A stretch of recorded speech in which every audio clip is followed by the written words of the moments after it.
Hey, good morning. How y'all doing? Thank y'all for being patient, okay? I had a chaotic morning trying to get stuff done. It's been very, very busy. So thank you guys for being here. Okay, thank you guys for being here. I appreciate you all. Thank you for being so patient. Let's get into our show because we have one.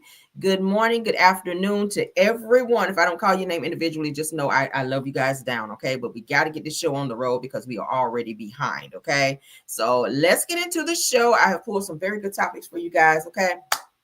And we got to get into the show. All right, so let's get into our show. We don't have any politics this morning, so we're just going to jump right on into the mess as I always love to do, okay?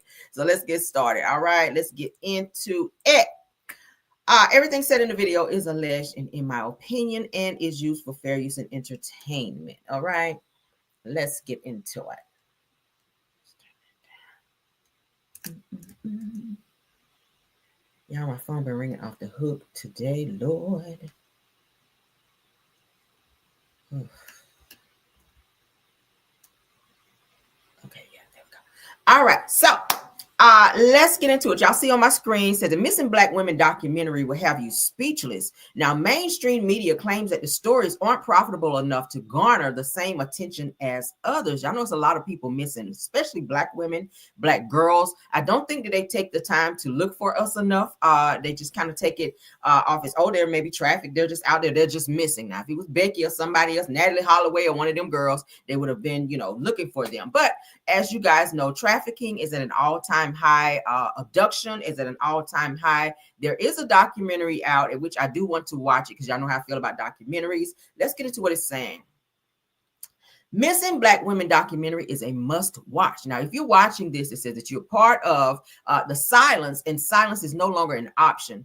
Thousands of Black and brown women and people have vanished across America, most with no media coverage, police urgency, and no national outcry. It says that their stories have been ignored for far too long. Created by Black filmmaker, directed by Web A. Says that this is the most important film that you should watch this year, and with every rent and buy, says that him and his team are giving back the foundation or to the foundation, such as the Black and Missing Foundation, our Black Girls Foundation, and the Safe Sisters Circle. Okay, so you guys, we can check this out. Let's go ahead and look at what they're offering with this. Not one person can name a missing Black or brown, male, female, or child that has garnered mainstream media. When a white girl goes missing, the world stops. Cameras roll, headlines scream. But when a Black girl disappears, no search parties, no outrage, no news alert. It doesn't bring the media clicks. It doesn't make them money. So there's just silence. And we're done being silent. And we want the world to know that they are valuable members of our community. They don't care because of our color. You never hear about them. They are our mothers and fathers, our children. And you can speak to this, that 30% of people missing are of color and only 7% receive media coverage?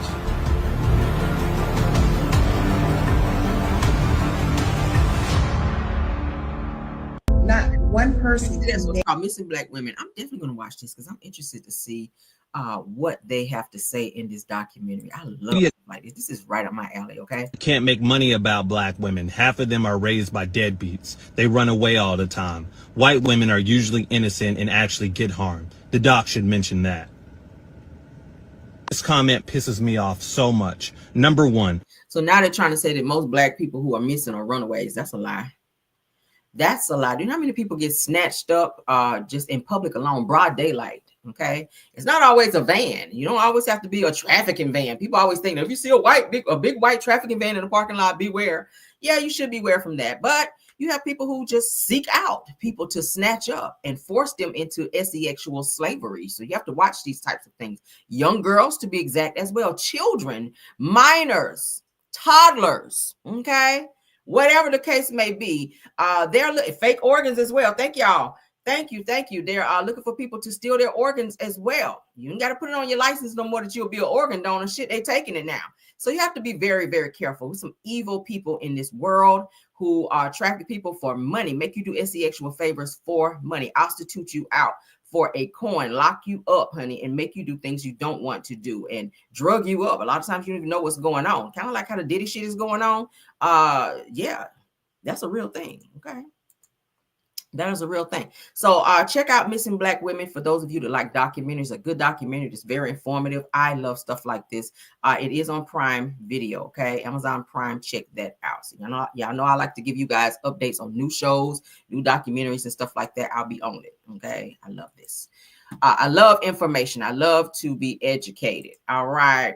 Let's move on. R. Kelly is in the news trying to get Trump's attention. That's all this is. It's a ploy to get his attention.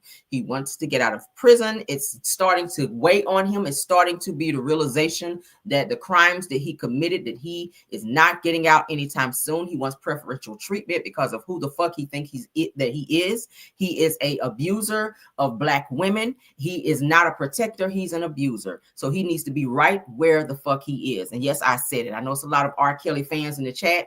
I'm sorry. We got to speak facts when it comes to this. R. Kelly is trying to get Trump's attention. His team, his lawyers, everyone have taken out all of this damn paperwork in order to get him pardoned, to get him out for what? If you're going through all of that in prison, move you somewhere else. You're no different than Tory Lanez and anyone else who commit crimes who need to have their ass in fucking prison. I'm sorry. You should not be pardoned. You should not be out. Other prisoners go through this shit every day. So because you are Kelly, you should be taken out of prison because someone threatened you. You know how many prisoners get threatened in prison? Every day, their lives. That's why a lot of them link up with the gang for protection. I mean, I don't know. Do you need to go and be you need to be a blood crip? I don't know. Muslim? Pick a side. I don't know. Pick a side. That's what they have to do when they go to prison. Pick a team for protection. A lot of them don't want to be in the gang, but they be in the gang in order to get protection in prison. They know if you link to a certain group of people or you claiming a certain set, certain people will not touch you as respect of that set. So maybe you need to do that while you in there, okay? Because obviously they don't give a fuck about you being R. Kelly. They don't care about you singing so good, how many runs you can do. They don't give a damn about that. You committed crimes against women. You had women shitting in buckets, women locked in rooms, women having to knock on a door to get food while you sitting there. And I saw the documentary where you sitting there eating shrimp, lobster, crabs, and macaroni and cheese and shit. And they sitting there starving, watching you eat. This is the type of mentality this nigga got. And you going to sit up here talking about you need a pardon? I beg your pardon, nigga. No. All right, so now he's saying he done collapsed in jail after some medication that somebody gave him and he took it. Go figure. Go figure. Now they done put him in protective custody after this alleged, somebody's trying to take me out plot. So now they're saying that he had to be rushed to a hospital to get treatment because someone gave him some medicine and he took it and now it's an overdose. So we all know as soon as we saw, and I knew as soon as I woke up this morning, I saw all this shit all over the internet. I was like, you trying to get Trump's attention. Trump and the people are not responding back soon enough for you, R. Kelly. So now it's this plot of, they tried to take me out. So now let me go ahead and say, they're trying to drug me in prison now. R. Kelly collapses after alleged medication overdose in prison. Lawyers claim that his life is in danger behind bars. Everybody who go to prison, I'm pretty sure almost their life is in danger. I mean, that comes with it. R. Kelly reportedly collapsed in his North Carolina prison cell after receiving what his attorneys claim was a dangerous and potentially lethal dosage of medication, just days after accusing prison staff of plotting to harm him. According to court filings obtained by All Hip Hop, the 58-year-old disgraced R&B singer was placed in solitary confinement on Tuesday, June 10th. 2 days later, on June 12th, he was given additional medication by prison staff. It said that the following morning, Kelly reportedly fainted, experienced dizziness and partial vision loss, and was rushed to Duke University Hospital. Doctors determined that he had received a life-threatening dose of medication and kept him under observation for 2 days. His attorney, Bo Brindley, is now alleging that the overdose was not accidental. Oh, God. That means that within 2 days of the filing of his motion, that Bureau of Prisons officials administered an amount of medication that significantly exceeded a safe dose and caused Mr. Kelly to overdose, putting his life in jeopardy, according to his attorney. Now, they gave him an amount of medicine that could have unalived him.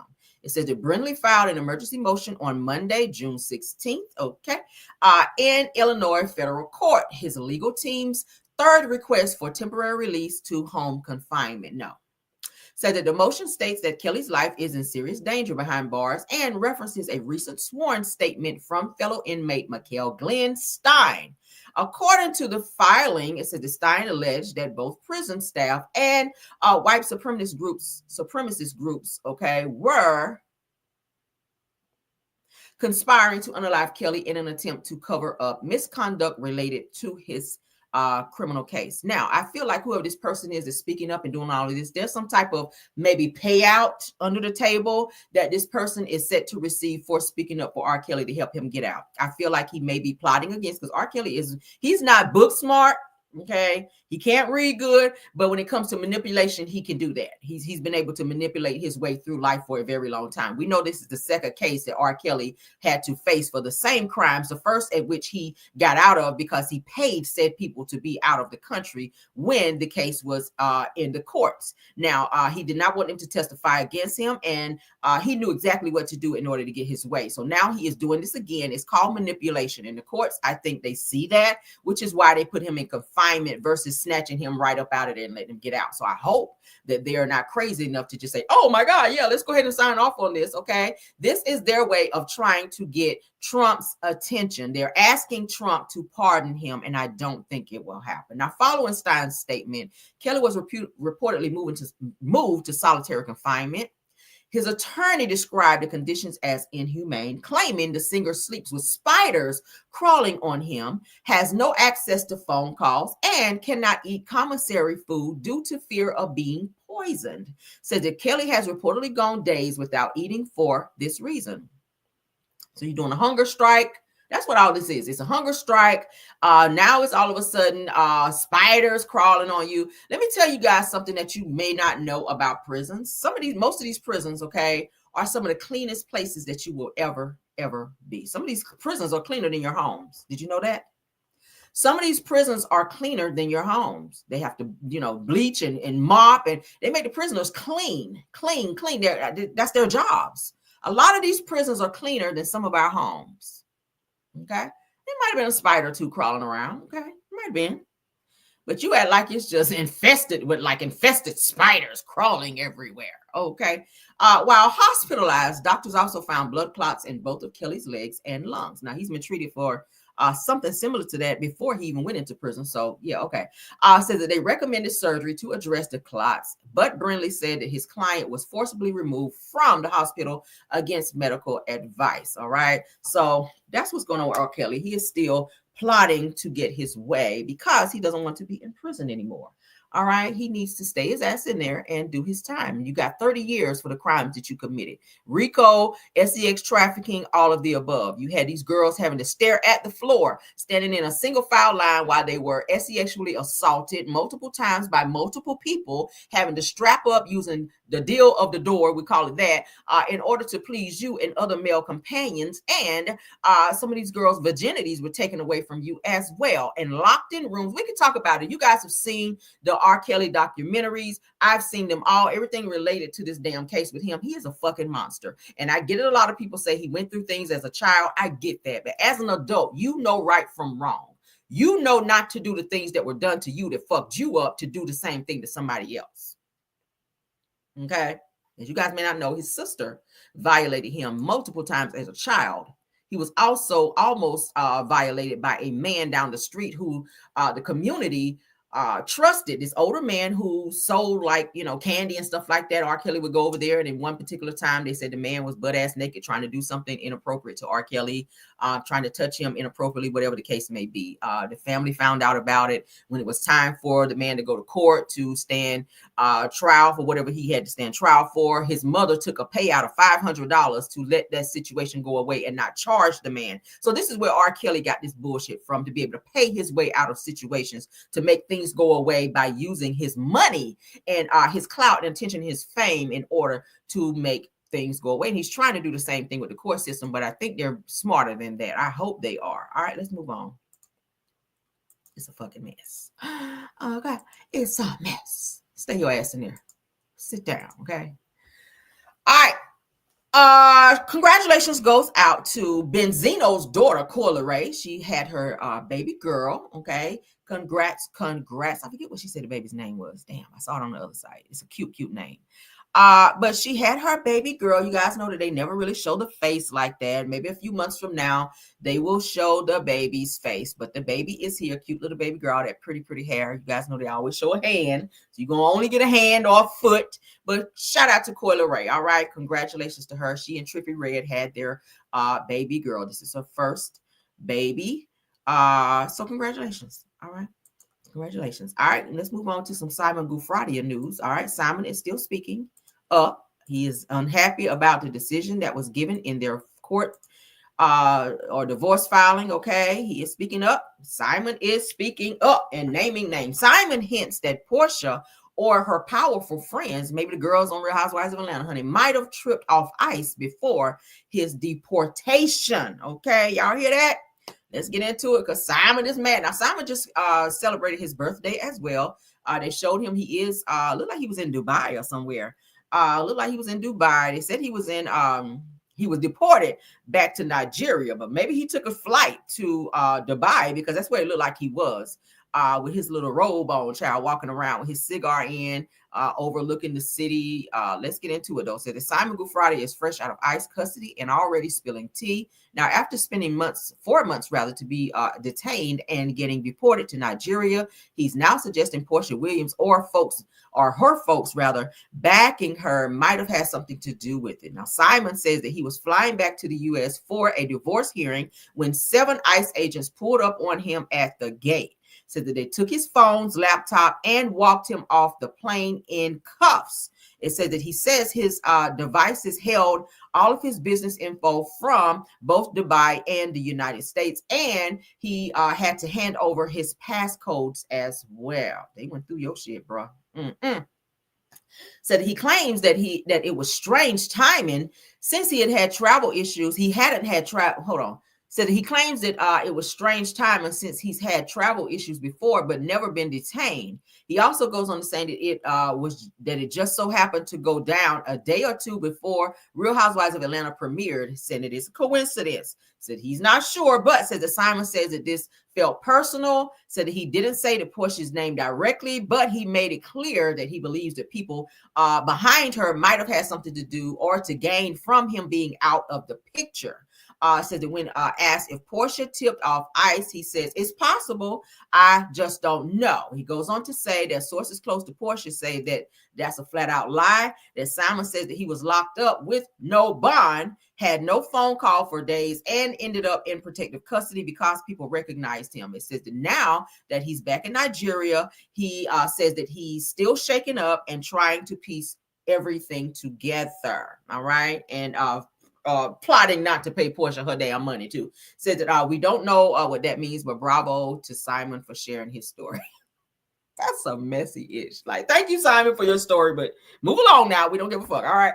That's what they're saying. So that's what Simon has to say, child. He was coming back for a divorce hearing, and next thing you know, 7 ICE agents to snatch his ass up, took his iPad, iPod, and every other damn pod, and to put his ass in ICE custody. Okay. So he feels like either Portia or some of her people, maybe her mama or somebody, tipped ICE off to say, hey, his ass ain't really supposed to be here anyway, as a means to maybe one up Simon in their court proceedings. Okay. Maybe, who knows, y'all? Who knows? But let's move on. Y'all put in there what y'all think. All right. So this person here is controversial. Amanda. She gets on my nerves. All right, she gets on my damn nerves. She talks a little bit too much. Amanda Seals. Amanda Seals. I really wish she would seal her damn lips because she stay running her damn mouth. Now, Amanda Seals questions the support for the former President Barack Obama, says that please tell me, what did Obama do specifically for Black people? I'm sorry, were you on Earth when he was in office? Was your spaceship, did you get caught out there in space like those other 2 or 3, 4 people, child, when Obama was in office? Child. Let's get into what she had to say, because child. Lots of folks really still loving Obama. And I'd be like, still? And even if, like, you have an affinity towards Obama, when I see people, and when I say people, I'm talking about Questlove. I saw Questlove post something about Obama, and he was like, I've been seeing a lot of folks nitpicking Obama lately. And then I went to unfollow him, but he had already unfollowed me. So I don't know how at this point in this time people are still calling, like a friend of mine still like, but Obama and Michelle are my forever FLOTUS. And I'm like, why? Saying things like Obama did more specifically for us. Please tell me, what did Obama do specifically for Black people? Please, somebody tell me. Somebody tell me. Please. Obama was a great orator. He inspired many people with his presence, but that does not avail him of critique and talking about his bad choices and policies. Inspired them to do what? What did Obama inspire them to do with his presence? Aspire to be a part of establishments? He never spoke about reparations. He never spoke about police protections, about securing police protections for Black people, or just for anyone, honestly. Just like qualified immunity should be removed in general. This is the new Candace Owens on my screen right here. This bitch want to be Candace Owens so fucking bad. Girl, shut your ass. I cannot stand her. I cannot stand every freaking dread in her head. I can't stand your glasses. I don't like your lip gloss, bitch. I don't like the jacket you got on, them fake ass earrings that you're wearing as well. I cannot stand Amanda Seals because she is so unwoke out here. Girl, shut your ass up. Let's not forget about the Obama plan. What did he do? There's many things that he did. Think about all the Black people, or just people in general who could not afford medical, dental, all of this stuff.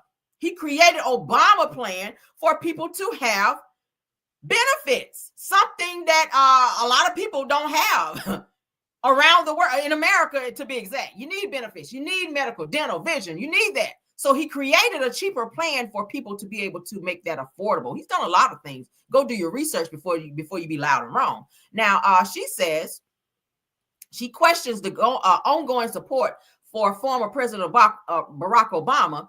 She discussed the idea of reparations, representation rather, as a generic concept, noting that people often prioritize identity and representation in politics.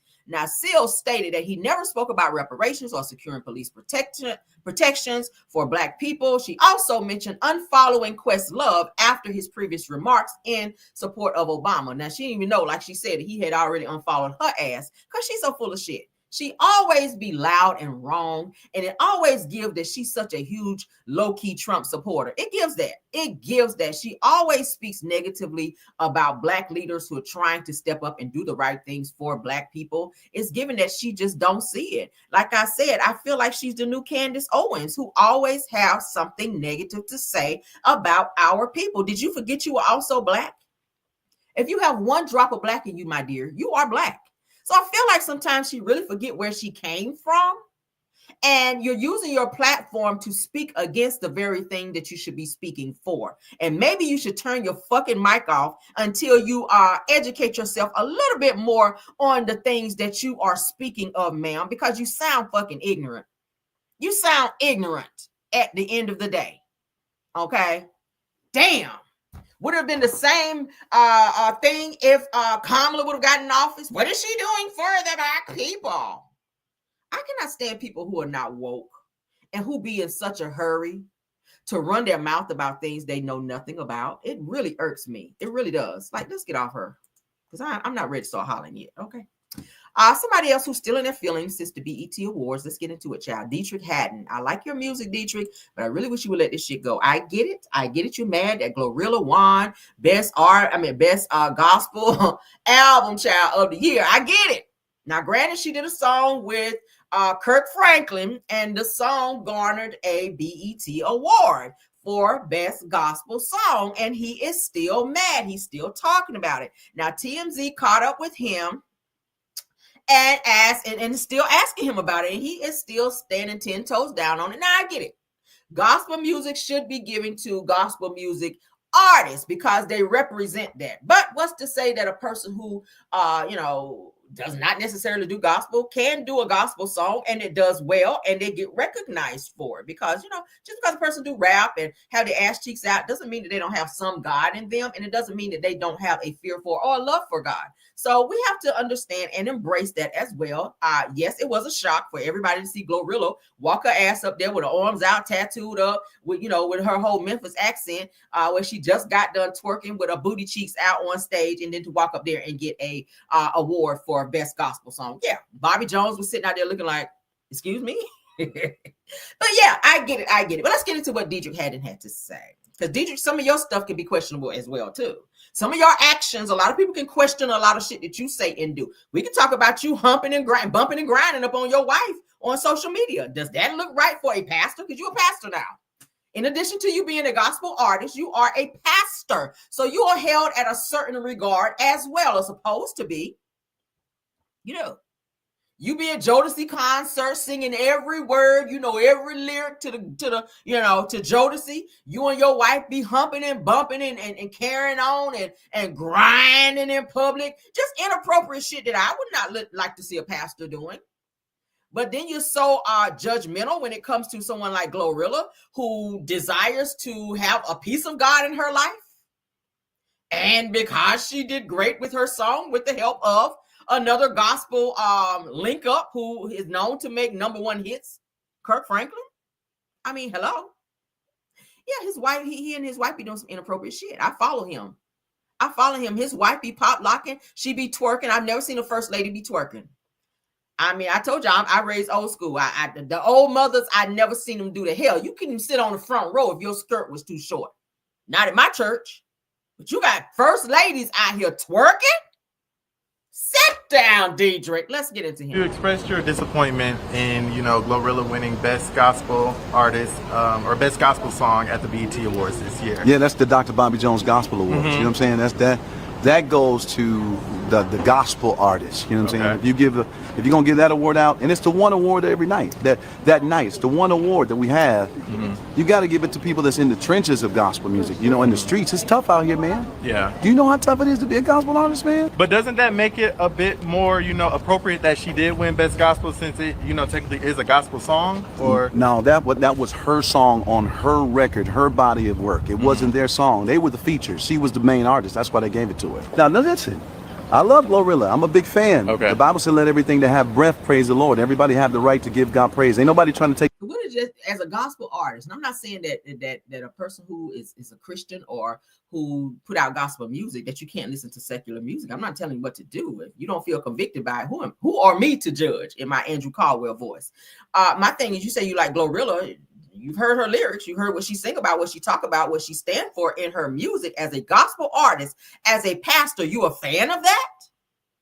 Be in the world, but not of the world. Hello, I'm not a pastor, but I know that. Okay, that's like saying you love the Lord, you saved. Okay, but you listening to this demonic stuff on the damn radio. Glorilla be talking about a lot of stuff. Okay. I ain't got no nigga, but no nigga ain't got me. Hey, you fan of that? Gotcha. Let's continue though. Take nothing from. Let me say this to all my TMZ people. I got to get with my family. Let me say this to you. Glorilla didn't choose herself. She didn't say, hey, give me the award. Somebody made that decision. So I don't have no, I'm not tripping on Glorilla. I want Glorilla to know I'm a fan. It's 7 p.m. Friday, 95 degrees. You know, let her cook. You know, I'm good with you. I'm good with you. So I don't want anybody to think Deitrick got a problem with Glorilla. No, man. Okay, no, so to anybody saying, you know, you hating on her or you hating on a young black woman, it's nothing like, because some people were saying, you know, it's not in the Bible to, you know. They ignorant. They ignorant. They don't so listen. That's not what you were doing. No, you have to pay attention to what I'm saying. I'm surrounded by black women. You know what I'm saying? I'm surrounded, raised by black women. I would never hate on a black woman. That particular award belongs to a gospel artist, just like she deserved to be top of the hip hop female artist. She could win. She should win with the hit she's been coming out with. You know what I'm saying? Yeah. That's all I'm saying. Have you spoke to her directly since, you know, that video went viral, or no? No, but I would love to talk to her, love to collab with her. I don't want her to think Deitrick Haddon is her enemy. Anybody's trying to put me and her against each other, you're wrong. You expressed your disappointment in, you know. You do want to collab with her. Glorilla's hot right now. Okay. You see why Kirk Franklin jumped on that ship. Okay. Not that he can't sell music, but you know, hey, whatever way you say, go out into the highways and byways, honey. Bring them into the Lord, honey. If that brings Glorilla to the Lord, closer to the Lord, to do a gospel song with her, so be it. Okay, so be it. The song was a nice song. It's on her album. All right, her album is doing very well. Shout out to her. I'm a fan. Okay, yeah, 7 p.m. Friday, 95 degrees. I ain't got no nigga, but a nigga show got me. Now let me stop. But shout out to Deitrick. I still like your music, but I feel like you taking this, you know, every time somebody talk to you, you still talking about this Glorilla damn award. You still talking about this damn award. Like, get over it. The shit is over. The BET Awards is over.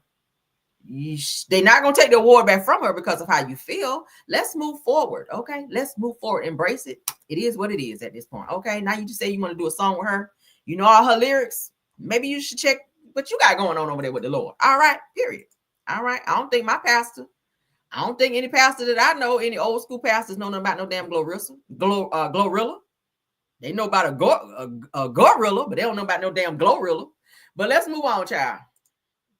I don't know, child. I don't know. I'm just a messenger. All right. I'm just a messenger. Anywho and anyway, let's move on. Apollo is embracing his new son being in his life. Now, y'all know we just had Father's Day, honey. Father's Day was this past Sunday, okay? Okay, again, shout out to the fathers out there. All right, those G's are strong, ain't they? Damn, Apollo, did you carry the baby? Shit. So that's Apollo's son. As you guys know, he does have a podcast. So Apollo was with all of his sons on Father's Day. So he shared a picture on a rooftop, wherever they were, honey, with he and Phaedra's two sons and his new, well, not his new son, but his newfound son, which is his oldest son, who looks exactly like him, may I say. Oh my God, those jeans. Nice, handsome young man. Okay. And his sons with Phaedra as well. But let's get into some pictures that he shared. It says, okay, Apollo and his boys on Father's Day. Okay. So he's hanging out with his kids. Shout out to them. Nice looking kids. This one here don't never smile. I don't know what be going on with him. But that's Phaedra all day long. Lord have mercy.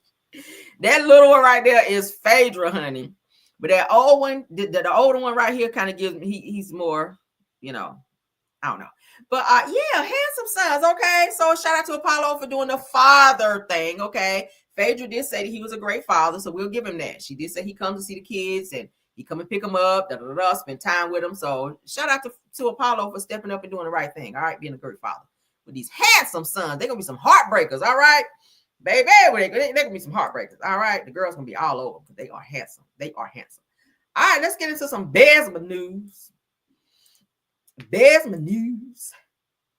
Child. Tisha is out here trying to be the spokesperson, child.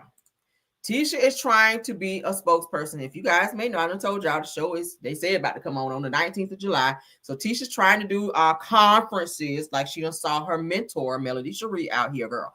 And she's inviting people to a conference that's coming up. Y'all, let's get into this. All right. She is currently, I think they said somewhere in Texas or somewhere. She, Marceau, and I think Kimmy and Maurice are there as well. I saw on their stories. So they may be still filming for the show, or filming as they call it in Besma. I think they're still filming for the show because they are currently out of town. And I think Wanda is there watching Tisha's kids while they are out. So let's get into it. Guys, it's your girl, Tisha Scott. Listen, Birmingham, if you're available to be in the building for the girls talk, listen, you need to be there. This is going to be a great celebration, and it's about our youth. At the end of the day, we know that the decisions that we made as a middle schooler, as a young adult, as a youth, we did play a major part in our lives that we're living as an adult. So we want to make sure we give the girls the right tools to really navigate and really succeed in this thing we call life, especially this day and age. So Birmingham, Alabama, be there. The girls talk at the link. I hope to see you there, and I hopefully, you may see me there. Let's see. Hope to see you soon. Bye. Hey guys, it's your girl Tisha. What did she say? Succeed. She had to slow down when she got ready to say succeed. Did y'all hear that? So hopefully that we succeed. She said succeed. Tisha be trying so hard. She wants to be a spokesperson so bad. No, Tisha, no. We're not feeling it, baby. No. Go sit down. Go sit down. Please don't have another event, girl, with misspelled flyers and all that. Okay, Tisha. We're tired, girl. The girls are tired. The girls are tired, okay? Damn. Let's move on. Oh, so that's what they got going on, child. Same bullshit. All right, so moving on to some Love and Hip Hop news. We already been talking about Bambi and this fake ass marriage that she had, and I told y'all the shit wasn't gonna work out. Not that I be want to talk negative about somebody getting married, because usually a marriage is supposed to be a happy event. But Rayface, which is the guy that Bambi allegedly ran out here and up and married, who already still has a family across town. See, he on that old school bullshit. Y'all know the old school men back in the day had a whole family across town, but they over here making a whole new family, and the woman over here don't know nothing about the woman over here. And when she find out about the woman over here, she don't give a damn as long as he taking care of two houses. Okay. So Rayface, which is the guy's name, blames Zell Swag, which you guys know to be from Love and Hip Hop Atlanta, for breaking up he and Bambi. Let's get into what Rayface had to say. Hold on. Yep. Getting information from all these females, these miserable females who from my past, who was mad because they see me with Bam happy. And he just kept telling Bam that shit. So at the end of the day, we had an engagement party. Then after the engagement party, I seen him like pull up at the end. So, me being who I am, I couldn't hold water. You feel me? So when I see him, I said something. I stand corrected. He says it's an engagement party. I was told they got married. So I stand corrected. Caramel can be wrong a time or two, too. So we'll say engagement party because that's what he's calling about it. And me and Bam got into it because she didn't like that I was getting her on her friend ass, and he finna get slid. You feel me? Not slid. So me and Bam got into it over that. We ain't had no problems about no cheating. We didn't have no problems about no bitches. We didn't have a problem about no baby mamas. Nah, we got into it about her friend. And she took her friend's side. You feel me? And I understand. I can't, Bam a loyal person. I don't agree with it, but that's what she wanted to do. She took her friend's side. So after that, we had a real problem. You feel me? So I had my belongings at Bam house. So I went and pulled up at Bam house. Take note, I had the police escort me over there. The police escorted me to Bam house. Like when I pulled up, the police was outside already. So it ain't like I just went over there on some crazy man shit, kicking in doors. Now, I was with the police. The police say, "Do you live here?" I say, "Yes." The door was locked. And I'm like, man, I just want to get my shit and go. I want my jewelry. I want my shit, and I want to go. I had 100,000 worth of jewelry in there. I'm like, I can't lose like that. You feel me? I can lose. I can't take that type of loss right now. I ain't want to. So long story short, the police was outside. He told me that if I live there, I can do whatever I got to do to get in the house. So I kicked the door open and went in there to get my jewelry, and that's it, and I left. So Bam was there. I didn't put my hands on her. So if Bambi was there, you guys didn't have a problem. That's your girl. Y'all just had an engagement party. If she was there, why she didn't open the door? Why you had to keep the door in? Why did the police have to have a police presence for you to go to a house you say you live in if you and Bambi are good? and she's there. All she had to do was turn the knob and open the door for you and let you come in and get your jewelry if that's what you chose to do. But kicking the door open gives some type of an aggression, some type of back and forth, some type of unpleasantry between the two of you to where you got to take it that far. Okay, the police don't just kick your door in just to say, hey, we just stopped by to say hi. We're in the neighborhood, we just want to kick your door in to say hi. They kick your door in because there's some shit going on. They need to get up in there. Okay, so at the end of the day, what's going on with you and Bambi already? Why are you guys having this much tension between twins, the two of you? Okay, that's how the old people say it. But twins, the two of you, if y'all just really started dating, they just really started dating. So y'all already having these types of problems where Bambi locking you out of the house where you say you live and you got to kick your door in to go and get your $100,000 jewelry that you probably got off Amazon. Yeah, but let's continue, child. We didn't have no real problem or no shit like that. Mm. But after that, it was just so fucked up because she did take Zell's side. You feel me? So at the end, I didn't like me as a man. I love Bound to Death, but I don't respect that. You feel me? I didn't fuck with that. I'm your nigga. I'm your fiance, bro. You don't go taking no pussy ass nigga back who telling you shit, false and negative shit about me. Mm. It's old girls that I used to deal with 5 years ago sending videos of us fucking to this nigga. I'm like, what? Like, what the fuck? This old ass shit? Like, that is wild. Like, this clout shit is so real. These people get to doing shit for clout and to be on TV. I don't know if they want to be on Love and Hip Hop, but they trying to make the shade room. I don't know what they be doing. But these motherfuckers get the wild in for a little fame. And I done seen people go to some extents that it's crazy, it's scary. It's like, damn, you would do all that. Like, what you think you gonna get from this shit? You ain't finna get paid. It don't happen like that. You feel me? You don't just come with some tea and sell some dirt on, like, you feel me? It's double activity. That's what I call it. And I stay away from it. I see any type of devil activity, man, I gotta run away from it. So as you guys may know, let me catch you guys up for those of you watching for the very first time. As you guys may know, the two of them, they are engaged, set to be getting married very soon, but probably not so much now because Bambi, of course, have locked him out of the house. He had to kick the door in and get his shit. Now they've also unfollowed each other. And the reason for that is because he's blaming Zell Swag, who is a very good friend of Bambi, okay, for sending or some girls that he used to date and or mess with, sent some stuff to Zell, and Zell showed the stuff to Bambi, which Bambi, I guess, felt that he was not being 100% with her about their relationship and who he was. You know what I'm saying? So why some girls would be doing that? I don't know. He's saying that the girls are jealous because he's with Bambi. Who the fuck is Bambi?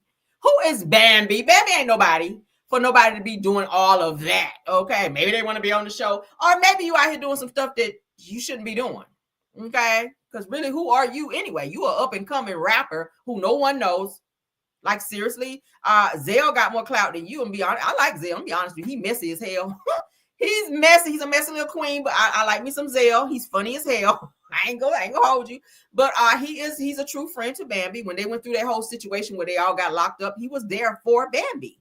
He got locked up too, hell, behind some mess, but Bambi was out there fighting and carrying on. But at the end of the day, if things are being sent to Zell as a friend, he's supposed to show it to Bambi as a friend. I would want my friend to let me know if some shit was going on and I ain't know about it. That's what friends are supposed to do. So you can't be mad at Zell for being a good friend to Bambi. If you got some things that you're doing and sneaking and doing, and these girls are sending videos and inappropriate pictures, and why you got videos nowadays, what is this, 2025? Why are you recording yourself sleeping with somebody for it to even be leaked in the first damn place? Who's doing that? Who's on that kind of time?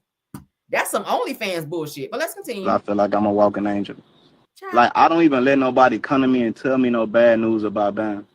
Motherfucker come to me telling me some bad news about my girl. We got a motherfucking problem. It's like, get the fuck out of my face, bitch. Don't play with me. I don't even care who you is. Don't come telling me nothing about my girl, bro. Especially if it's like before me. You feel me? Like, I don't let nobody tell me nothing bad about my girl. So I feel like she shouldn't have listened to that. But I know it's so intriguing when somebody telling you that the person you love got this going on, this going on. It's like, I'm talking about, it's crazy shit. It's individual. Boy. Now, Rayface blames Gill Swag for his breakup with Bambi. Okay, again, I told you Bambi unfollowed him. He's also now unfollowed Bambi as well. Rayface says that it wasn't a secret family that ended things. He said it was Gill stirring the pot. Said that he kept digging and running back to Bambi and showing her stuff, and drama erupted at their engagement party.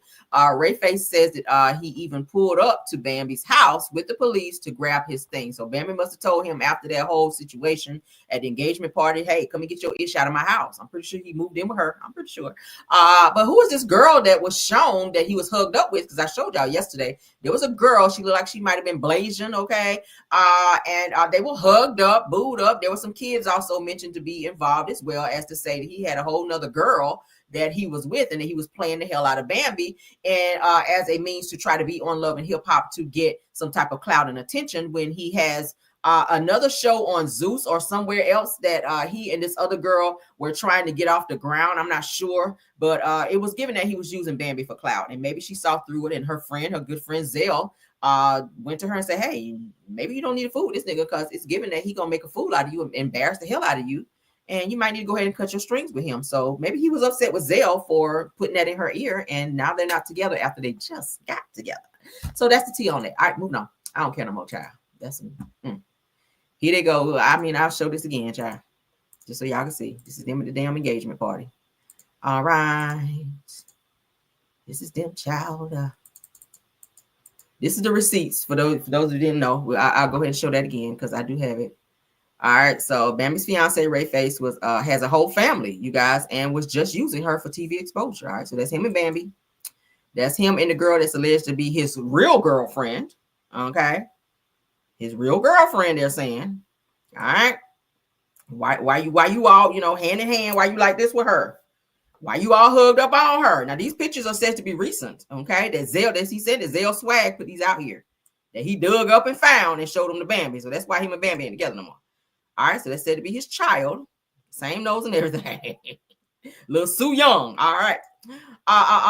So yeah, that's another child of his, it said. So yeah, sir, sit your ass down. This is where he and Bambi have unfollowed each other. All right, Rayface, Bambi. You don't see nothing, child. No users found. That means they ain't together. All right, so that's him and Bambi at their engagement party that they just had. And their relationship is finito. All right, that means over, done, gone. What is that? Adios, all that. Arrivederci, ciao bella, whatever you want to call it. All right, moving on. Child, there's so much going on. Very embarrassing. Bambi cannot win for losing. Like, girl, from Benzino to Little Scrappy to Rayface, baby, just sit down. Just sit down. Raise your kids. Focus on your kids and your businesses, child, whatever it may be. I don't know. Go get your teeth shaved down. Bitch, I don't know. At this point, just stop dating. Because it's not going well for you. Get a tooth reduction because them holes in your mouth are big. You got some big teeth. Bambi got some big ass teeth. Bambi look like she'll bite your ass if you piss her off. She do. Moving on, though. Moving on. 50 Cent's baby mama, Shaniqua, child, you know she gotta be hood. Shaniqua Thompson claims that the rapper physically assaulted her, lied about the pow-powing, because y'all know they said that he was Swiss cheesed back in the day. Okay. Claimed that he was Swiss cheesed about 5 or 9 times. Okay, I know we skipped 5, 6, 7, 8. And she says, and burned down her house. 50 Cent, you a whole fool out here if you did all that. Okay. Assaulted her. Lied about being Swiss cheese down here and burn a bitch house down. Let's get into this, child. He's a sex symbol in a sense because he's in great shape. Why wouldn't you want to be with somebody at that point in his career? Because he was abusive. Well, he still is abusive. I'm just not in his presence, but he's abusive. Emotionally, physically, he's abusive. And the last straw for me was he hit me in front of my daughter. And I said, as a mother, if I allowed her to see him hit me and stay with him, what example am I setting for my daughter? And that's when that was it for me. Mm-hmm. It was that and another incident with Marquise. So it was 2 incidents, but it was kind of close. And there was another incident with Marquise, Yale, and Banks used to have an apartment they used to share in Manhattan. and I went to pick 50 up from there. So Marquise told me that I guess like he had a girl there, like, you know, a girl that, he just told me something. So him and I got to argument. He beat the mess out of me and then told Marquise, see, it's your fault. I had to whoop your mother's ass. So those were the two incidents for me that I said, no, it's time to go. So the abuse was there. Damn. About what year was that? You remember? I left him in about maybe 2007, 2008, around that year, about the time. Damn. So basically, it was from you to Sierra, then to the most recent. You know, he definitely had different holes in different area codes. Let's say if Marquise was with him, he had a different woman with him. But you know, like that's not none of my business. But Sierra was like his main girlfriend at the time, which Marquise like really, really liked him. Like he always said. And by the way, it's so crazy. Marquise always expressed how much he liked Sierra. But when he met Daphne, I never forget, we were visiting New York, and his dad and Daphne was staying at his grandparents' house, and I was staying at my grandmother's house. So, you know, he took Marquise over to his grandparents' house, you know, whatever, little visit or whatever. And Marquise came back, and he looked at me, and he said, Mommy, she's not for my father. Mm. And I said, well, why don't you tell you that? Tell him that he's not. She's like, she's just. I said, well, what is she nice to you, or did she disrespect me? He's like, she didn't do anything to me. She said, she's just not for my father. And that's what's so crazy. Like, he didn't like her from the jump, but like I said, adored Sierra, but didn't like her. Just clicking, you know, he's a sex symbol in a sense because he's in great shape. Why wouldn't you want to be with somebody at that point? So she done airing him out. So expect for 50 Cent to be saying something, because y'all know 50 do not let you mention him. He do not let you be petty and mention his name without him speaking up. So I expect him to respond to this. This just dropped 4 hours ago, as you guys can see down here. Shout out to It's Only Entertainment, because that's where we're seeing it. This is his baby mama, honey. Now she dropped some bombshells by 50 Cent, and I know his petty ass is gonna respond. Now it says that his baby mama is speaking out, and the allegations are wild. She's saying that she was physically abused while she was pregnant. That's not good.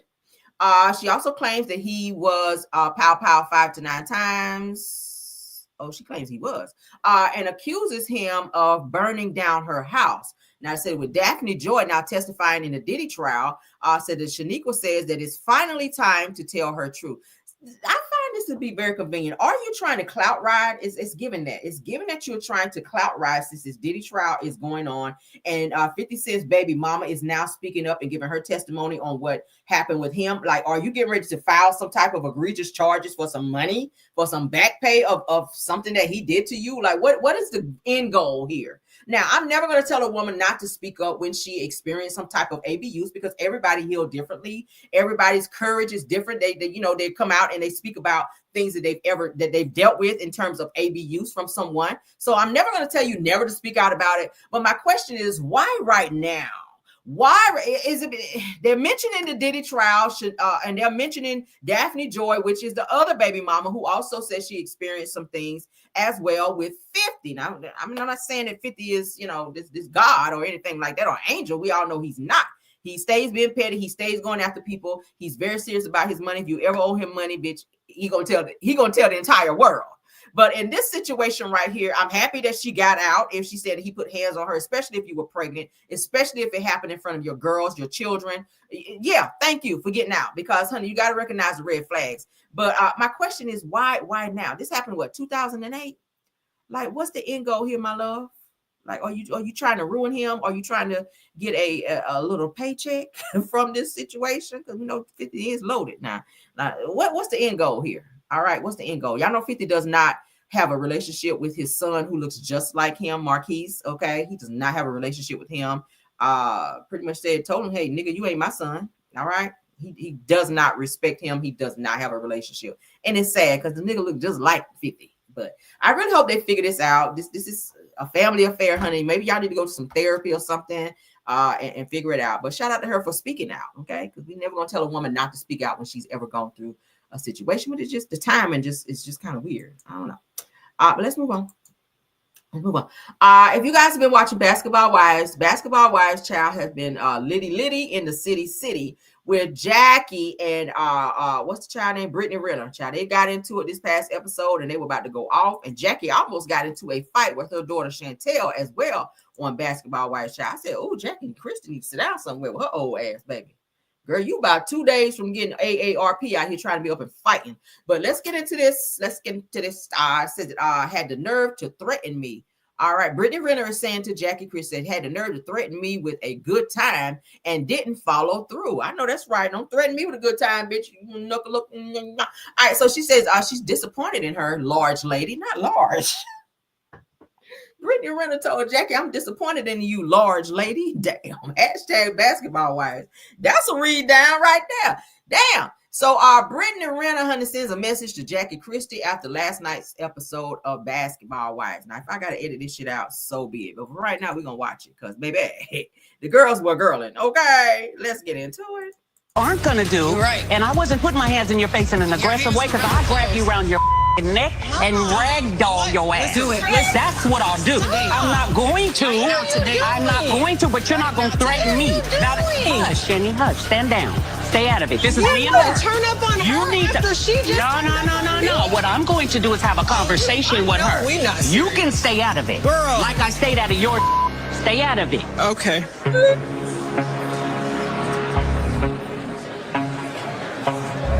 How many drinks have you had? I had this water, baby. Okay. How many have you had? Under your hijab. What are you bringing up my hijab for? I'm saying what I'm saying. That's what I'm doing. Man, y'all better stop playing with me. Don't play with me, Brittany. Don't play with me. Okay. Lay off the drink. This water. You please do. I'm better. You better on your last down, girl. I'm not the one, bitch. What we aren't gonna do, and I wasn't putting my hands in your face. Right now today. Let me explain something to you. What I'm doing is telling you to be quiet and stand down. Stand down and go with your friend. You turning up on her. Actually, you should be a mother to your daughter. Out of here. Get out. I ain't gotta get out anywhere. Bitch, ain't nobody scared of you. Are you? What you talking about? I know you not serious. Bitch, ain't no way you serious right now. You gon' How you call your mama a bitch on camera? Turn up on her and let this bitch sit here and talk to me. Don't call her no bitch, Jenny. Stop. She ain't a bitch. The only weirdo is you, bitch. Bye. Not standing up for your daughter when every person here is ass part behind your motherfucking kid but you. Be a mother, bitch. Rat ass bitch. I ain't got a problem with it, bitch. Yeah, right now, bitch. I ain't got a problem with it, bitch. I ain't got a problem with it. She's out of her mind. I'm the wrong one, mother. Moving like that, bitch. You're doing the TV. Let me out, Ty. Right now, Girl. Jackie Christie, Jackie, the oldest girl in this whole damn group. Jackie, every season, Jackie is almost about to fight somebody, and it just never gets there. Okay, I don't feel like you got it in you, Jackie. I feel like you all bark and no bite. Okay, I do. I really do. What's the other girl who ran up on you, girl, and about tore your damn edges out, and you wasn't trying to fight her? Okay, you wasn't. What's the girl name, Jack? I can't even remember her damn name. Anyway, she about to tore your damn head up on there. And you were scared. Talking about some, let's sit down and talk about it. Don't nobody want to talk when they're ready to thump, girl. Jackie stay trying to up and fight somebody. This is funny to me. You know, jumped over the couch and everything. Girl, you're supposed to be over there. Jackie. You don't want to fight her. You do not want to fight her. I think that Brittany Renner would have told her ass? I do. Baby, she'd have tore her job off and tore your ass up. I really believe that. What do y'all think? What y'all think? And not that I want to see two girls be out here fighting, but you can't be out here trying to act like you buck girl and you ain't doing none of that. That's what I'm saying, Jackie. Every season, Jackie be doing that. Won't be fighting with folk. Now you about to be fighting with your daughter on here, and that's not a good look. Now you already don't have a good relationship with your other daughter who you never showed and or talk about, and when they did talk about her, it was all bad. Now you on national television about to fight with your daughter, and your daughter is calling you a bitch to your face. That's not a good look, mama. That's not a good look. That's not a good look. It screams toxicity. Okay, it screams that you're not a great mother. If none of your kids respect you like that. And then when Chantel said she was gonna call your husband over there on you, girl, you got out there for real. You better not call Doug. Like what Doug supposed to do? She said, I'm calling Doug. I'm calling Dad. She said, you better not call Doug in here, girl. That shit is so toxic. What is that child name that was gonna fight Jackie Honey? I can't remember her name. Her daughter passed away. Brooke.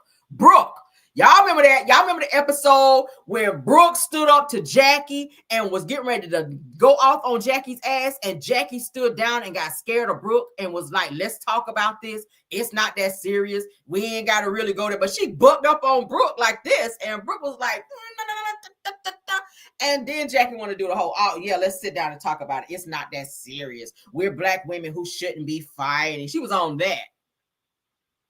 Girl, okay, Jackie. But that's what had happened. That's what had happened. So Jackie's going to always argue, honey, but never fight. Let's move on, child. Oh, mess. So yeah, y'all watched Basketball Wives last night, honey. It was a total treat. It was a total treat. Child, I was sitting up in the bed like, hold up now. All right, so Terrence Bud Crawford tells Shannon Sharp, okay, that he's just a man after revealing his 7th child wasn't by his longtime partner. Now, women, be careful out here being with these sorry-ass ninjas who feel like they can be double dipping out here and bringing children into the equation when they made a commitment to you. All right, I'm going to read it again. Terrence Bud Crawford tells Shannon Sharp that he's just a man after his 7th child that was not by his longtime partner who he took, a promise to, who he promised to be with and have a relationship with, and says that he simply told her, well, I got one on the way. Really? You got a lump on the way, too. You got a lump upside your head on the way. Let's get into this, because these men are bold as hell. These men are bold. Now, he's a boxing champion, all right? Boxing champion Terrence Bud Crawford admits that his baby number 7 isn't by his long-term partner, Aldrina Person, said that the mother of his 6 other kids, that's my wife by now. Why do people glorify just being a baby mama? Girl, if this nigga gonna pump 6 kids into you and you don't push them out, baby, you're supposed to be a ring. You just should have vows. Like if something happens to this man and he passed away, what you getting out the deal? Y'all better be smart out here. Stop being baby mamas and upgrade that shit to being a wife. You cooking, cleaning, and all this stuff, pretending to be a wife. And if this man dropped dead today, you don't get shit. And his family gonna come and put you out of his house, you and your 6 kids. And you gonna be looking crazy for playing wife. While he done brought a whole nother child in on you. I'm not stretching my body out 6 times for a nigga that want to up and play in my damn face. It says that the two have been together since their Omaha days and are often mistaken for husband and wife. Why you got to mistake that when you can be that?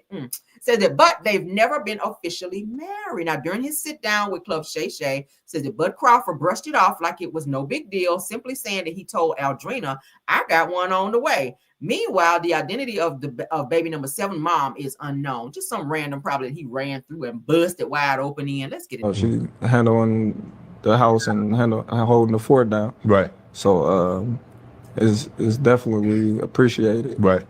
For me to have a person like that in my corner. But you said something interesting. You said the last one is not by her. Right. Last one not by her. Uh-oh. And you mean to tell me how you sit here with your eye not closed?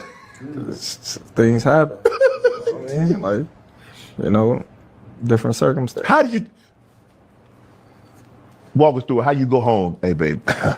Shannon, you might be the wrong person conducting this interview, given the shit that just came out on you. You might be the wrong person. Pass this on over to Tasha K or somebody. I don't know. You the wrong person to be sitting up here with your legs crossed up, okay, asking him anything about fidelity or anything relationship-wise. Sitting there looking like Cam Newton with your legs crossed up. How you doing? How you doing today? I'm good, bud. What's going on? I brought you something. Hey, bud, what's going on? Shit. Hey, so how you doing? Sit down. Bud, what you got to tell me, bud? Nigga got one on the way. Just like that, bud? Shit, you can't lie. How you gonna lie? You better tell her now. It's gonna be worse when the baby comes. Right. I'm just a man. What she say? What she say? Yeah. Did you yell, scream, dot your eye? Man. You had hey, you know what, bud? You ain't got you ain't got no $300,000 car. She got one. No.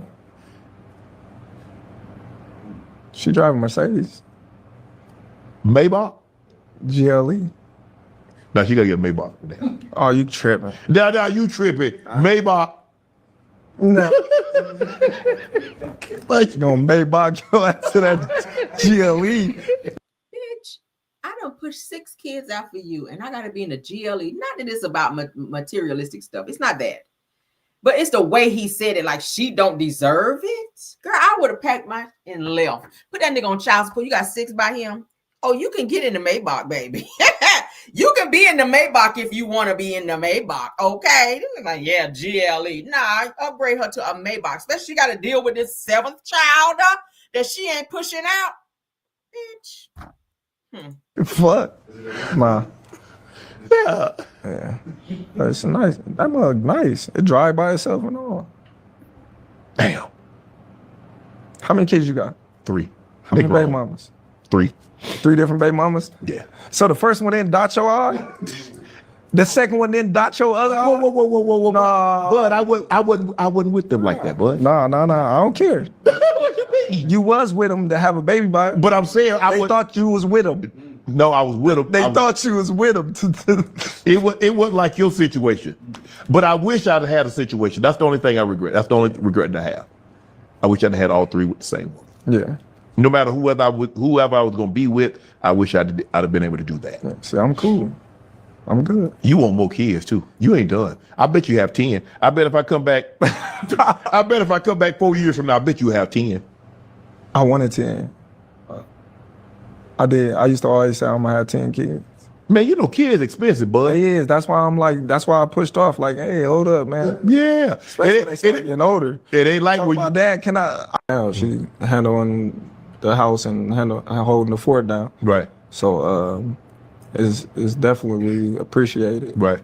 You know, for me to have a person like that in my corner. But you said something interesting. You said the last one is not by her. Right. So she's home holding the house down for you while you're out cheating, making other babies. And she stays there after you just publicly said on a platform where millions of people have watched that you said she don't deserve to have a Mercedes Maybach. Okay, nah, she better drive this GLE. I mean, nah, like she don't deserve it. Women, know your worth. That's all I can say. Know your worth. And I know a lot of people say, well, she driving a Mercedes. That's fine.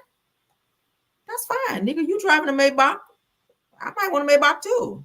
So I got to take mediocre gifts while you go out and do what you want to do. When the agreement is that I'm going to be your woman and I'm going to take care of you while you take care of me, we're taking care of each other. Her job is just as important as his. If you're going to go out there and get, maybe you got punched in the head too much. I don't fucking know. But what I do know is I ain't going to be sitting up pretending to be something that you can go ahead and make me. Okay. I'm just saying that after 6 kids, you already know if this is what you want to do. And women, stop sticking around and staying with these sorry ass men. Not all men, because we got some good men in my chat. We got some good men out there, period. Okay. Some men just don't be ready right then until a woman, because a man knows when he's ready to take that next step. All right. And women, we got to stop putting ourselves in positions to where we get comfortable being in situations, just taking whatever, just to be wherever with whomever. Period. Like, stop doing that. Stop. That's so irritating. Know your worth. Know your worth. And a lot of times we get comfortable with the lifestyle and what a man can do for us and what he can give us and the places that he can take us and the elbows that we can, rub in terms of being with them and in the same spaces. Baby, you got 6 kids. You good. You secured the bag already. I don't know if she realizes that or not. You secured the bag already, mama. Let's move on. I don't want to stay on this too long. But it's starting to be normalized where people are women to be exact, are getting comfortable in situations like this. Stop doing it. Stop doing it. If he's good enough to put a baby in you, he's good enough to wife you up and call you his wife. But he introduced you. This is my wife. This is my child right here. This is our child. This is my wife. That's how that's supposed to go. Not baby mama. That's such a slang I can't stand. Baby mama. And nothing against nobody watching my chat right now that said, well, you know, Cameron, I'm not married and I have kids. It's nothing against you. And I'm not fussing at nobody. I'm not downplaying your relationship or anything like that. I'm just saying it's honorable. Marriage is honorable. Let's stop, you know, downplaying that in today's society. Because now men just feel like they can come through and drop 3-4 babies off and do what the hell they want to do. And the woman is just going to stay there regardless. Like, no, absolutely not. Let's move on, child. Let's move on. Y'all know we got some Diddy news. Let's get into this Diddy news, child. I'm sick of Diddy. I'm ready for them to go ahead and find him guilty and leave me all the way alone by this damn case, child. But we got to keep, you know, keeping everybody updated. Okay, everybody agree with what I'm saying on that? I hope I didn't offend anyone. Because marriage is not for everybody. If that's something that you're not looking to do and you just want to be with somebody, great for you. But the goal is always to take that thing to the next level in marriage. It will be something for you to be with someone and give everything, give your all, everything, give a baby and all this stuff. And something happens to that person and you get nothing. You get nothing. Child. Okay. Many states do not recognize common law marriage. So that's just you, child. You play in house for free. All right, let's move on. So the 2013 text messages revealed that Diddy asked Cassie if she wanted to participate in a freak off to celebrate Christmas. This nigga's doing freak offs for Christmas, birthdays, Thanksgiving. He don't give a damn. Diddy just get high and just have freak offs. He don't care. Like, damn, do these girls get any days off? Let's get into a Diddy's trial, day 24. Here's the thread. It said that the day in court began with Judge Samarium officially dismissing juror number 6 from the jury due to inconsistent response about where he lives. All right. Now, prosecutors mentioned that they have 5 witnesses remaining, including 3 summary witnesses, a former Diddy assistant, and a member of law enforcement. Now, they call a paralegal specialist named Ananya Sankar to the stand. All right. Let's get into what they had to say. All right, so shout out to the Shade Room. Says that the jury has shown messages of how Diddy's staff planned freak offs for him and Cassie. Now, various messages show Diddy's former assistant and former chief of staff, Christina Corium, which they call her KK, discussing getting $4,000 in cash, adding an escort's name to the hotel room, and the need to re-up on baby oil. So now she is going to show that she, as very much so, has something to do with these freak offs, aka prostitution, aka RICO, aka trafficking, okay? Because she tried to say, I have nothing to do with it. I don't know anything about it. So if you put in rooms in women's name and you exchanging money for sexual favors, you are just as guilty as Diddy. Let's continue. In other messages, Corium discussed hotel damage fees, saying your damage charges on the one hotel are always high. Separate messages show discussions about buying drugs and drug dealer called Guido. Okay, said Christina Corium says, Puff, can you text Fa what you need him to pick up before his flight to Miami? Diddy then responds by saying Molly's 15 pills. Okay. Okay. So they said the text messages were also observed showing that D-Rock, who also Cassie mentioned, says that Diddy's security guard reached out to check on him after Cassie's lawsuit.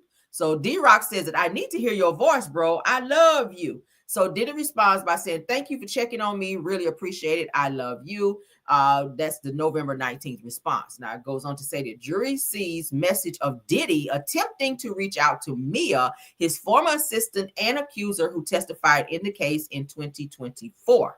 It goes on to say, Diddy says, let me know when you reach her. So Diddy then says to Mia, says, hey, Mia, is Puff. Let me know when you get 10 minutes to talk. Love. All right. So it goes on to say that Diddy to Mia 3 days later, because maybe she did not respond, says that, hey, I don't want to be blowing up your phone. I just need to talk to you for 10 minutes.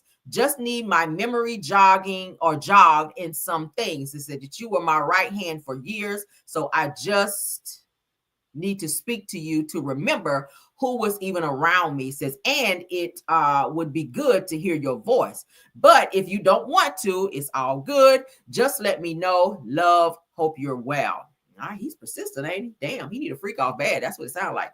Says that the defense began their line of questioning. Says that Tenny Garagos gets the paralegal specialist to confirm that D-Rock mentioned Mia's phone rang as if she were out of the country, and also that there were no records showing Combs called Mia after the above messages. Now, it said the various messages from Jane, who previously testified the case, were reviewed. Said that one message from around Valentine's Day in 2022 showed Jane telling Corium that she was excited to surprise him. Now, it said the different messages from 2023 showed Jane resisting some planned setup, saying to Corium, "My answer to him is no, and is still no." All right. Paralegal specialist Anyanya Sankar leaves the stand. It says the next witness, Special Agent Delecia Penland rather, is called. Now, it said the Special Agent Delecia Penland testified that she was asked with reviewing data and charts parts of the investigation to make sure information was accurate. Prosecutors asked the agent to look over flight records belonging to Jules Theodore, one of the escorts that Diddy and Cassie frequently hired for freak-offs. Now, it says the text showed that Diddy messaged Jules about scheduling travel from New York to LA. That's trafficking. It says that the agent says, according to the message, that don't make sense. Meetup happened at the London Hotel sometime between December 11th through December the 14th of 2009. Okay. It said that court should be resuming from lunch break shortly. Court is scheduled to end at 3 p.m. today. All right, there's more. Let's see what it says. Now, an invoice of almost $800 was reviewed in court from the Trump International Hotel after a hotel night with Cassie and Diddy was reviewed in court. It says that the jury reviewed messages between Cassie and Diddy. Videos were also played under seal, meaning that the jury could see and hear the footage, but not members of the public. So the jury actually saw freak-off videos yesterday in court. Imagine that. Would y'all want to see all that damn oil splashing around if you were a member of the jury in this case? They had to be gross because, you know, they were doing a lot of gross things. I don't know. Said that the jury was dismissed for the day. All right, so that was it on that. Let's continue. Child, this Diddy case is getting on up there. Shout out to Martin Wiggins because he did make the neighborhood talk. Let's get into this, child.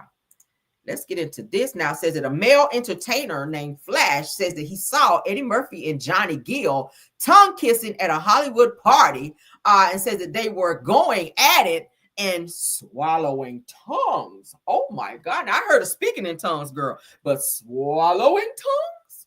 I knew something was going on with Johnny Gill when he had that little birthday event with them damn bell-bottom tight-ass pants he had on where he was shimmying across that floor. Now, y'all know it's been rumors for a very, very long time about Johnny Gill out here being broke wrist and whatnot. But hey, that's his life. If that's how he want to live, he's been denying it. I don't know why. Maybe he don't want to lose fans or whatever, because you know the majority of his music he does sing to women, kind of like Luther Vandross. All right, y'all know a lot of them do not come out and say, "Hey, I'm that way," because they don't want to lose their fan base, which are mostly women. All right, or is mostly women rather. So let's get into it, child. Amon, shout out to him. I do watch him. Amon Wiggins is out here doing the damn thing. If you guys have not had a chance to check him out, where he's been reviewing this Diddy trial, he is at the extra trial as well. If y'all haven't had a chance to check him out, babe, when I tell you he gives every intricate detail, he is very informational. So shout out to Armand Wiggins. I like him. Let's get into it. First party that I went to in Hollywood, it was after I did Coach Carter. And I saw Eddie Murphy and Johnny Gill tongue kissing. Oh. And this is like out in public. So damn, a lot of the things that y'all think they do, like I'll be worth, like I said, 35 million, probably more than that if I was willing to compromise.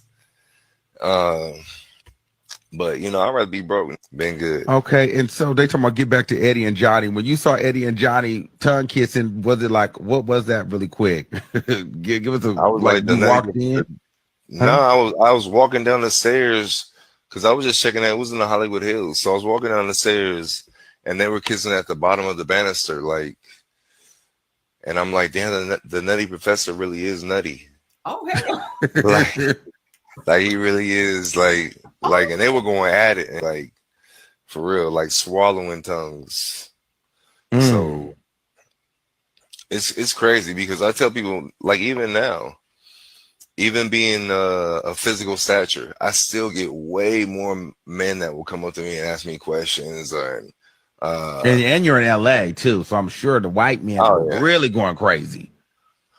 Hollywood white men to go bananas, huh? Yeah, they go. How much for the BBC?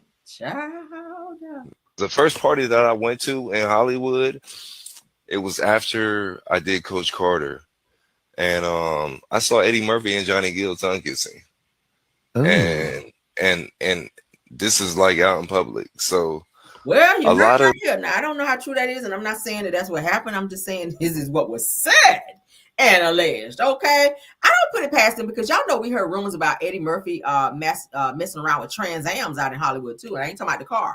Okay. Okay, they've been talking about Eddie Murphy messing with Trans Ams. They say he like trannies. Okay, hey, everybody has a certain taste. They were also saying that Dwight Howard like Trans Ams too, not the car. But hey, if that's what you like, that's what you like. That's what you like. That's what you like. But it's very weird for people to say that they saw someone who has professed to be a straight male, Johnny Gill. All right, Eddie Murphy. We've only seen him with women. And a lot of them, like I said, they do keep beautiful women, like they call them beards, around. So it will deflect from what they really do in private. Okay, got a lot of men out here who be doing shit they shouldn't be doing with the same sex. And like I said, this is 2025. Most people have come out of the damn closet. 2025, bitch, they alive out here. So at the end of the day, hey, that's how you want to live your life. I ain't trying to judge nobody. Love who you love who you love, honey. I'm not God. I judge no one. But what I will say is this: for Johnny Gill to keep saying, "Yeah, no, that's a lie, that's a lie, that's a lie, that's a lie," I'm not. That's not who I am. And for someone to say they saw you, or in my Moses voice, I synced you at the bottom of the stairs, swallowing somebody's damn tongue. I mean, an explanation might need to be had. Now, I don't know if a defamation lawsuit gonna come behind this shit, but what I do know is, am I shocked and appalled? Neither one. I'm not shocked, and I damn sure ain't appalled because, like I said, we've been hearing rumors about Eddie Murphy messing around and doing some very weird things in Hollywood. He had a Trans Am in his damn car. All right. Who else was it? What dude crashed into a whole damn car with a Trans Am in his car. Okay. Okay. Y'all know what I'm talking about. What's the dude saying? Turn off the lights and light a candle. Yeah, he had a damn Trans Am in his car when he had an accident when he became paralyzed. Okay. Yeah, so Hollywood, that is something that happens. That is something that happens all the time in Hollywood. I see y'all saying Freddie Jackson. I saw the documentary of Freddie Jackson, whenever they asked him, was he gay? He said, hey, Teddy P, right. Teddy P had a Trans Am in his car when he crashed his car. And everybody's always known him to be a straight male. He sang to women, just like, Luther Vandross, just like a lot of these other artists out here, just like, what's his name? Not Teddy P, but Ted, hold on, sorry. I just put it in. Johnny Gill and all these other people, they sing to women. Their biggest fan base are women. So they don't come out and profess who they are and what they like because they don't want their fan base to be destroyed. Okay. And I love Luther Vandross, baby, love his music down. And however he chooses to live his life lived his life because he's no longer here. It's his business. I did not like how after he passed away, how Patti LaBelle came forward to say, oh yeah, Luther told me that he liked men, that he was gay before he died. That's not your place, because the entire time that he was living, he never professed that. He never told that. So if this man took that to the grave, why would you do interviews and say what this man told you in privacy? Like, why? If that's your friend, did he tell you that it was okay for you to go out and tell everybody that that's who he was and what he likes? Like, but that's Hollywood, honey. That's Hollywood. That's how. I don't know if it's not enough women in Hollywood for them to where they got to be out here with the Trans Ams. I don't know, but that's what it is. So shout out to Amari Wiggins for that interview, child. And that's a male entertainer. His name is Flash. All right, let's get on, child. Let's get about that. All right, so let's get into some Judge Mathis talking on this damn Diddy trial. Child, he been talking a lot about this Diddy trial. Like, you ain't got nobody to send to jail or call them crackheads, Judge Mathis, because you're doing a lot. So Judge Mathis says that Diddy has some more ammo for a potential appeal if he ends up getting convicted in his federal criminal trial. Says that namely a juror being dismissed by the judge. Let's get into what Judge Mathis has to say. He is a judge, and let's see his perspective in this Diddy trial. What do you think about this? That especially juror number 6. By the way, African American replaced by a white juror, and there are rumblings in the defense, I'm told, that they're going to make a racial argument here. Well, they've already said they want a mistrial if the judge does this. Right. Now, I don't think it's going to happen, but they're on the record saying this is a problem. I think that certainly there could have been another residence that he was staying with his girlfriend at, so he's going back and forth. That's frequent. And so in that sense, he could still be living within the jurisdiction of the jury pool. But additionally, I think the fact that they did not give a full hearing to the defense, to be able to bring in affidavits, to be able to bring in utility bills, things of that nature that would prove that he's a resident of the Bronx. I think that's what should have occurred before removing him. And in fact, I think they should make a motion now to revisit it. So what I hear you saying, Judge, is that if in the case, if Diddy loses, you think that this is a good grounds for appeal? Yes, I think it would be because you haven't allowed a proper opportunity to prove residency. That's where I'm stuck at. Why didn't you allow a proper opportunity in hearing to prove residency, which would have included affidavits? And I'm sure the defense would have done that. And so that's why that's my view, is that there should have been more of a hearing before discharging the juror. And on the other juror getting this text message, how would you react to that? Yeah, of course, you have to follow the law and the court rules that apply to that state. However, let's be real. Those folks on the jury, they tell someone, their loved one, whomever, that they're on the jury, and then the word gets out. I mean, these are real people. The law is paper, and these people are real.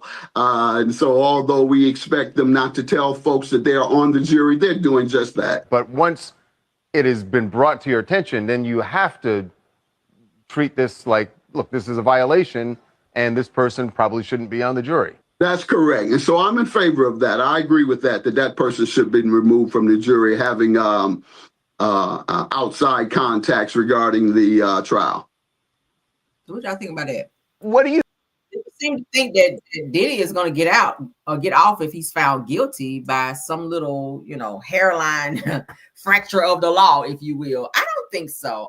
He may get pardoned, okay, if Trump feel like it. If he got the right money behind it, maybe, because y'all know he's known for buying his way out of shit. But I don't know. I think the feds, if they don't get him here, I think they're gonna get him here. I don't think Diddy is gonna get off on this damn case. And I think some other people are gonna probably take immunity for their testimony and for cooperating in this case. But they want Diddy. They want the big fish. They've wanted Diddy for quite some time, and he's been able to squeeze his way out of every single solitary case and everything. Y'all know. Let's go all the way back to Shine. Y'all remember the case with Shine? Really, Diddy's ass was supposed to be in jail, but Shine took the fall for him, and he still didn't pay Shine all his money. So even Shine was like, "Yeah, lock that nigga up. I don't give a fuck." Okay. Oh, yeah, that's your ass, Diddy. Okay, that's from Shine. That's from Shine for you, Diddy. Your ass need to be in jail. All right. And I don't like to see our black brothers be in jail, but when you commit crimes as such, especially against women, I don't give a damn. Lock their asses up. Lock them up. Throw away the key. R. Kelly, stay your ass in there too. All right. Yes. Go on in there saying, "Do you mind if I get a little freaky tonight with the prisoners, child?" I know they don't mind. I know they don't. You've been singing for honey buns. How long you been in there? You've been singing for honey buns for 3 years now. Stay your ass in there and keep singing. All right. Yeah, they'll put some more money on your books. You can go down there and get some more. Shout out to Lisa Bell. Thanks for being here. I said Johnny Cochran is child. He is gone. Johnny is gone. So ain't no help for you. There is no help for you. All right, let's get on back to my main screen. This is our last and final topic. Because baby, when I saw this, I said, "Bitch, I know you lying." Now, word on the curb, and shout out to Smart Cookie, because that's where I saw it. A few of my content creators, a few of my subbies sent me this, said, "Caramel, did you see this shit?" I was like, excuse me. So shout out to Smart Cookie, because she brought to the YouTube streets that Arian Curry, honey, Martell's baby mama, okay, the one with the dry ass toe out edges with that Fraggle Rock bun her ass like to be wearing over there. Arian is said to have joined Melody's masterclass. Y'all know Melody has a masterclass is getting ready to pop off. She did a video not too long ago, which I saw, or I think it was on her Facebook her Facebook page over there. But she sits down and she talks about getting ready to have her masterclass going, and she's encouraging people to join her masterclass so that they can learn how she kind of does her business and become successful. But yeah, so they're saying that Arian has a ticket for Melody's upcoming masterclass. Did y'all know that? I said, bitch, I know you lying in here. That says that Martell purchased the ticket for her to take the class. Y'all know she ain't doing shit out here. She's been trying to get her boutique off the ground. But bottom line is she really has not been able to one up anything because she can't keep her boutique open. So I'm hearing that her boutique per month is supposed to be like $30-something. Y'all remember we covered that on my channel. She hasn't been able to even keep that up and running. So if you can't pay $30-something a month, I'm not sure why you're so focused on that. And if you're learning from anybody, it's weird to me that you will buy a ticket from the same person you say you will never apologize to when you mess with and broke up her marriage. All right, that's some, baby, that humble pie. When I tell you that's some humble pie for your ass, that humble pie was piping hot and burnt the roof of your mouth, bitch, for you to humble yourself enough to ask Melody Cherie if you can come up over to her masterclass to learn from her, because we already knew that you were infatuated by her. We already knew you were infatuated by her. You try to dress like her. You try to do your makeup like her. You try to act like her. You've always been jealous of her, and you live vicariously through her children, okay, beyond stalking her. I see y'all put it in there. But to hear that she has gone and achieved a ticket to sit under Melody's leadership in her class for mentorship so that she can become a successful businesswoman, that's not enough that you've also gone and tried to be on her show as well. Like, damn, that's oh my God, how toxic is that? How toxic is that? How toxic is that? Have you guys ever heard of anyone out here sleeping with someone's husband, breaking up their marriage, trolling the fuck out of them on social media, okay, and showing every kind of receipt that you can to embarrass this woman, talked about her children, and then to go and purchase a ticket for her masterclass for her to teach your stupid, drunk, on the spectrum having ass how to be successful like her? Somebody said refund. I can't, y'all. How do you do that? How do you take somebody's husband and ask, can you teach me how to be famous and successful like you? If I was Melody, I would say, bitch, you cannot be in my class. I don't want you nowhere near me. Matter of fact, I'm going down to file a restraining order against your motherfucking ass. And as soon as you pull up, I'm going to have my security escort your ass up out of here. I wouldn't teach her a damn thing. I would not teach her anything. I gave you that sorry ass broke down ninja who don't know how to build a house with a damn bus garage up on that bitch. I gave the nigga to you. Why are you still reaching out to me? You should not have any communication with Melody Cherie at this point. I'm sorry. I'm not about to teach no broke down Billy Goat hoes out here how to be successful like me. I'm sorry. I'm just not. I'm just not. You got to be a dumb individual. You got to be a desperate ass biatch. Out of all the people you can learn from, the same person that you trolled and talked shit to and sat up on a Tasha K interview and told her I will never apologize to her because she did me wrong after you stepped in and slept with her husband. What world do you live in, girl? What world do you live in? You distressed Billy Goat. You distressed werewolf.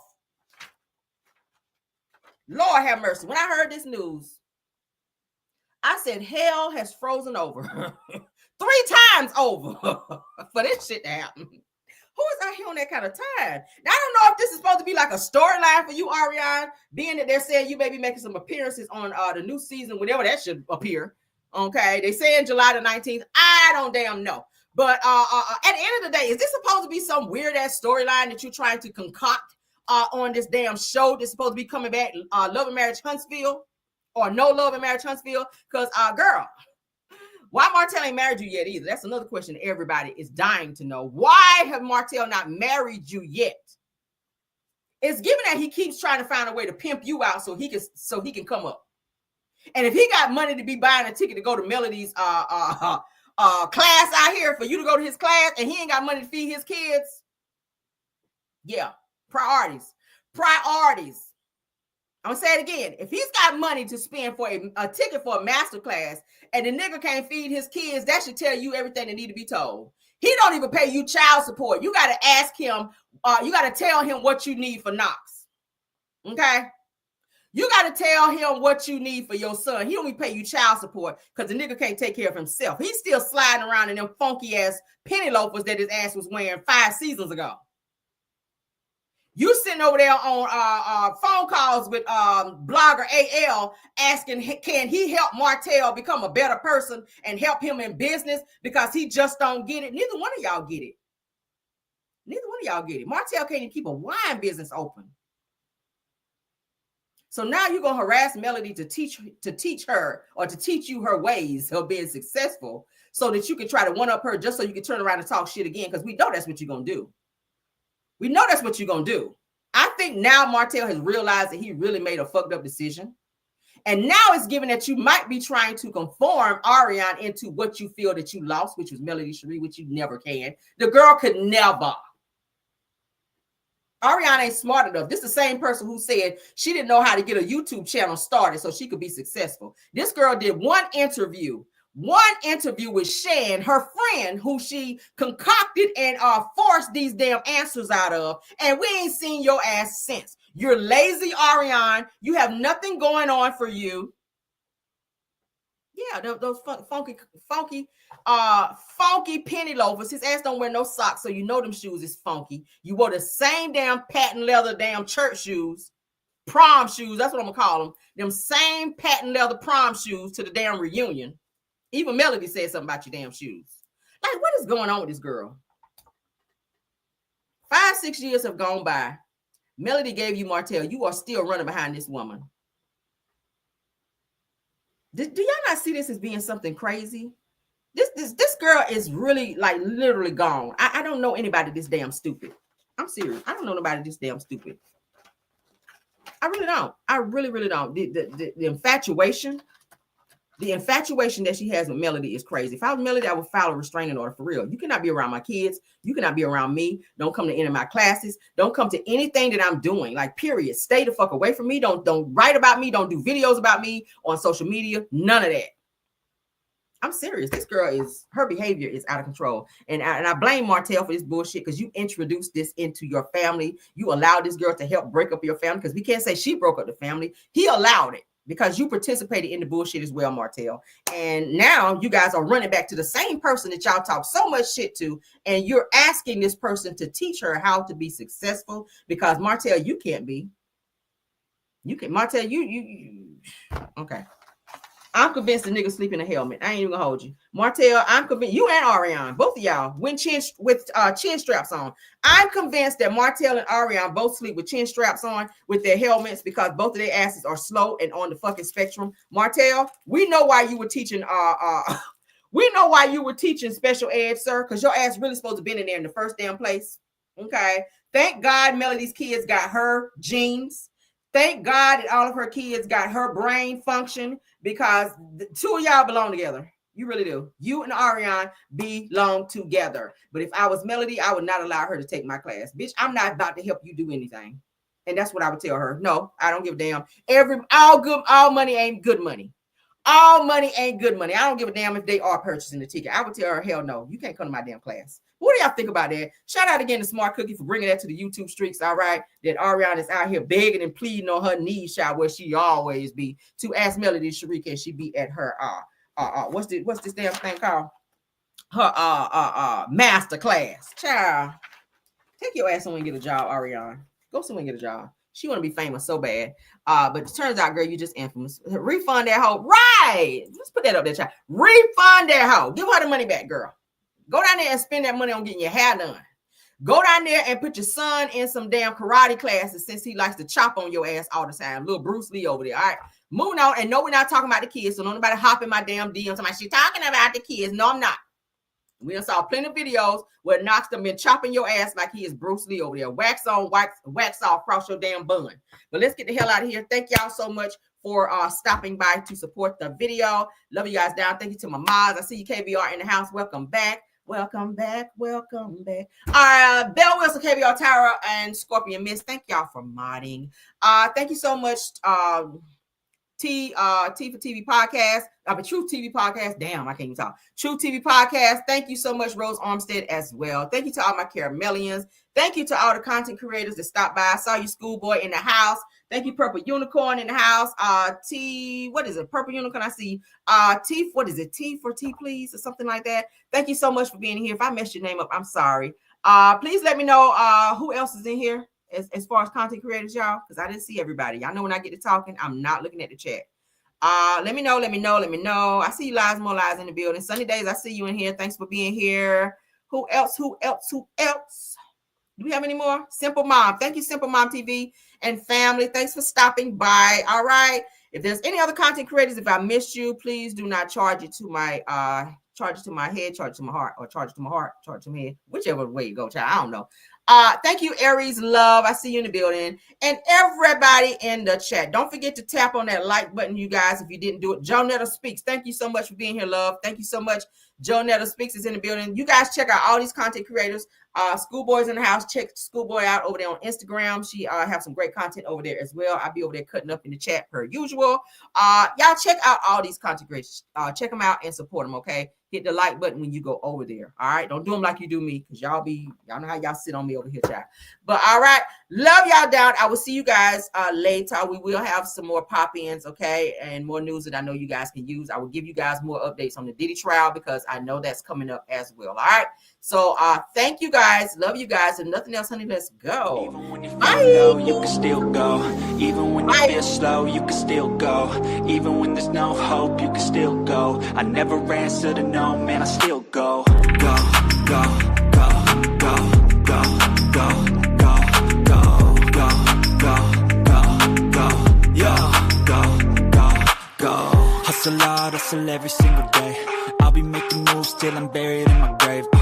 To the system, I don't wanna be a slave. I've been doing shit my way, or the highway. And in the driveway is a nice range, cause I grind through the climb, I invite pain. You'll never hear me, bitch, nah, I don't complain. Just gotta flip the switch and you can go and obtain anything you want, anything you need. Your mind's got the key ingredient, it's belief.